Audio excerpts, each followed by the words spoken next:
ที่สงน้ำพระอยู่ที่วัดบ้านยันสินชัยตำบลเมืองน้อยอำเภอทวัดบุรีจังหวัดร้อยเอ็ดนะคะ อันนี้จะเป็นประเพณีของทางอีสานเนาะ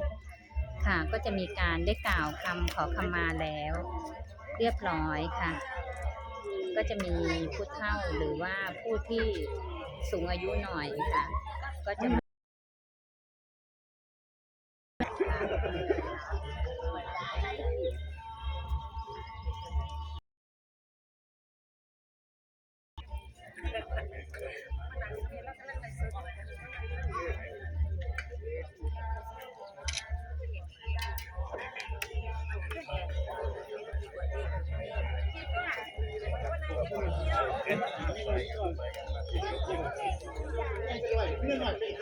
เป็นประเพณีของชาวอีสาน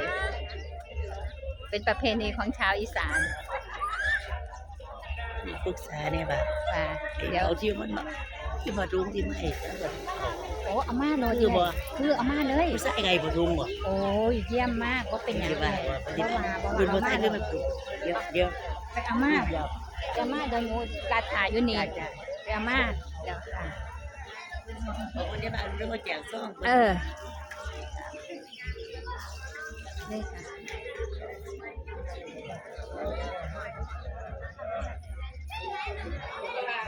เป็นประเพณีของอีสานเนาะค่ะที่วัดบ้านยางสิงห์ชัยตำบลเมืองน้อยอำเภอทวัดบุรีจังหวัดร้อยเอ็ดเป็นประเพณีของอีสานใจได้มาทึกเป็นวิดีโอ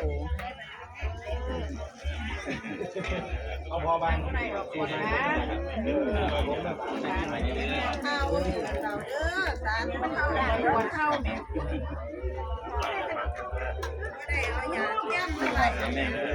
อันปากเนี่ยบางเตอร์นายกไม่นี่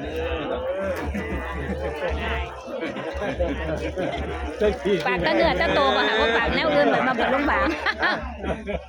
อะไรก่อนเรียบนึงโอ้ยมันได้หมดหน่อยได้ชมประเพณีของอีสานเนาะ